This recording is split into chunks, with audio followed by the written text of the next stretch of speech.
తాకట్లో ఉన్న మీ బంగారాన్ని విడిపించి ఆ రోజు ఆన్లైన్ రేటుకి కొంటాం. Sharma gold company.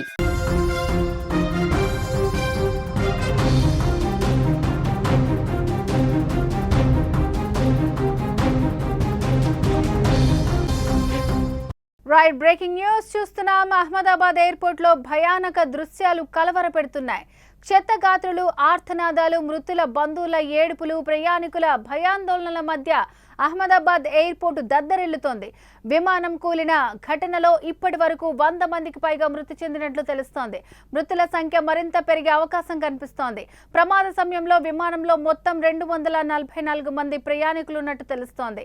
వారిలో 169 మంది భారతీయులు, 52 మంది బ్రిటన్ వాసులు ఉన్నట్లు గుర్తించారు. ప్రమాదం జరిగిన విమానంలో గుజరాత్ మాజీ సీఎం విజయ్ రూపానీ కూడా ఉన్నారు. ఆయన బోర్డింగ్ అయిన టికెట్ ను అధికారులు గుర్తించారు.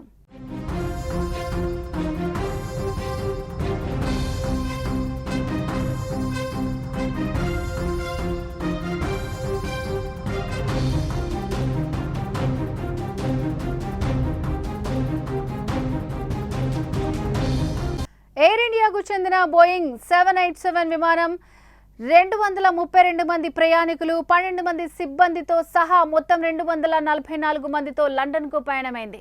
స్థానిక కాలమానం ప్రకారం మధ్యాహ్నం 1:38 టేకాఫ్ అయిన కేవలం 5 నిమిషాల వ్యవధిలోనే ఈ ఘోర ప్రమాదం జరిగినట్లు directorate general of civil aviation director general Faiz Ahmed Kidwai associated press కు తెలిపారు.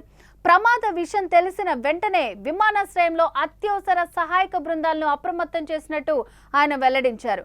ప్రమాద స్థలం నుంచి దట్టమైన పొగలు అలుముకున్న దృశ్యాలు సోషల్ మీడియాలో వైరల్ గా మారాయి.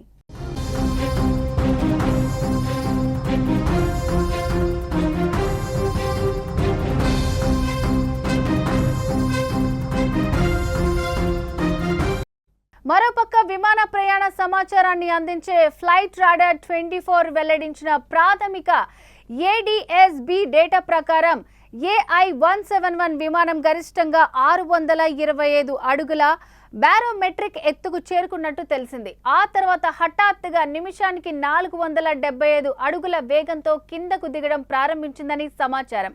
బోయింగ్ 787 డ్రీమ్ లైనర్ విమానం ఒక వైట్ బాడీ, 2 ఇంజన్లు కలిగిన అత్యాధునిక విమానం. ఏవియేషన్ సేఫ్టీ నెట్వర్క్ డేటాబేస్ ప్రకారం బోయింగ్ 787 రకం విమానానికి ప్రపంచ చరిత్రలో ఇదే మొట్టమొదటి ప్రమాదం కావడం గమనార్హం. మరో విమానం ప్రమాదంపై నరేంద్ర మోదీ, ఏపీ సీఎం చంద్రబాబు, ఇతర రాష్ట్రాల సీఎంలు, కేంద్ర మంత్రులు విచారణ వ్యక్తం చేశారు.